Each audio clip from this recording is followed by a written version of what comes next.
हाँ जी, राम राम जी। सबसे पहले तो आप सभी को रक्षाबंधन पावन पर्व की ढेर सारी शुभकामनाएं। दोस्तों, सीईटी से जुड़ी बड़ी अपडेट आई है। सीईटी पर एक कोर्ट केस और हो गया है। कल उसकी सुनवाई थी। बड़े बदलाव की ओर ये केस होने जा रहा है और यदि जीत गए बच्चे तो बहुत बड़ी खुशखबरी आप लोगों के लिए मिल जाएगी। क्या है मामला, यदि आप लोग जानना चाहते हैं इस वीडियो को एंड तक देख लीजिएगा। चैनल पर पहली बार आए हो तो सब्सक्राइब करके बेल के आइकन को ऑन कर लीजिएगा। सही समय पर सही जानकारी आप तक पहुंचाने की कोशिश करता रहूँगा। दोस्तों, ये न्यूज़पेपर आज न्यूज़ छपी है इसके अंदर, ठीक है, इस न्यूज़पेपर के अंदर। और बाकी ये बात कल ही पता चल गई थी। जो इस केस के एडवोकेट साहब हैं उनसे मेरी बात हुई थी, उन्होंने बताया था, लेकिन कल देर रात हो गई थी इसलिए मैंने वीडियो नहीं बनाई। आज ये अखबार में भी आ गई। इन्होंने क्या किया है, हरियाणा सरकार के ग्रुप सी डी पदों की सीईटी पॉलिसी हाई कोर्ट में दी चुनौती। तो सीईटी की जो पॉलिसी है उसको लेकर ही हाई कोर्ट में ये कोर्ट केस किया गया है। तकनीकी पदों के लिए अलग हो सीईटी। दोस्तों, तकनीकी जो नॉन टेक्निकल है और टेक्निकल है, इनका अलग अलग सीईटी होना चाहिए। इसके लिए ये याचिका डाली गई है और बहुत हाई प्रोफाइल मामले में ये बात पहुंची हुई है। समस्या क्या है दोस्तों, एक इंटरनेशनल खिलाड़ी है। क्या है? एक इंटरनेशनल खिलाड़ी है, उसका सीईटी क्वालिफाई नहीं हुआ। उसने सीईटी का पेपर दिया, उसका सीईटी क्वालिफाई नहीं हुआ। अब समस्या ये आ रही है कि वो अपने फील्ड में, यानी खेल में तो देखो इंटरनेशनल लेवल तक अपना काम कर रही है, वो दूसरे देशों में खेलने जा रही है, लेकिन जब वो सीईटी की बात आए तो उससे सीईटी पास भी नहीं हो रहा है। क्यों पास नहीं हो रहा? क्योंकि भाई स्पोर्ट्स से जुड़े या टेक्निकल जो सिलेबस उसने पढ़ाई की है, जिस चीज़ की उसको वास्तव में नॉलेज है, वे सवाल उस सीईटी परी में पूछे नहीं जा रहे।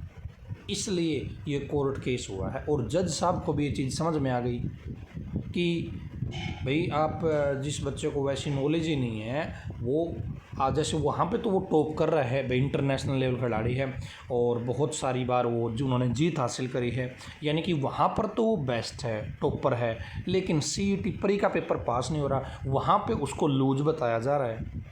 तो इस मामले को लेकर ही क्या कहा गया भाई, ये कहा गया है भाई आप टेक्निकल नॉन टेक्निकल का सीईटी अलग अलग लो, यदि लेना है तो यस, इन भर्तियों को सीईटी से बाहर निकालो।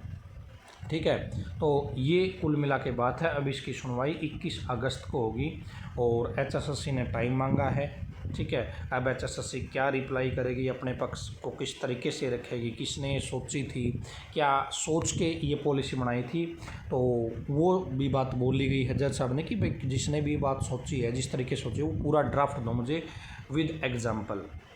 तो 21 अगस्त को ये दोबारा सुनवाई होगी। दोस्तों, आगे क्या होगा वो आने वाले समय में पता चलेगा, लेकिन यदि केस जीत गए दोस्तों, टेक्निकल का सीईटी अलग होने लग जाएगा और नॉन टेक्निकल अलग होने लग जाएगा, या टेक्निकल भर्तियों को सीईटी से बाहर ही कर दिया जाएगा। ठीक है, तो ये आपका मामला आया है दोस्तों। ठीक है, ये आपका मामला आया है और जीत गए तो बड़ा मतलब सभी को मज़ा आएगा, चाहे वो टेक्निकल से रिलेटेड हो चाहे नॉन टेक्निकल से। ठीक है, सभी को अच्छा लगेगा। तो दोस्तों, ये थी आप सभी के लिए अपडेट। आप ये बताओ कमेंट बॉक्स में कि यदि ऐसा हो जाता है तो आपके लिए भी हेल्पफुल है ना या नहीं है, आप इसको कैसे देखते हो, कमेंट में ज़रूर बताइएगा।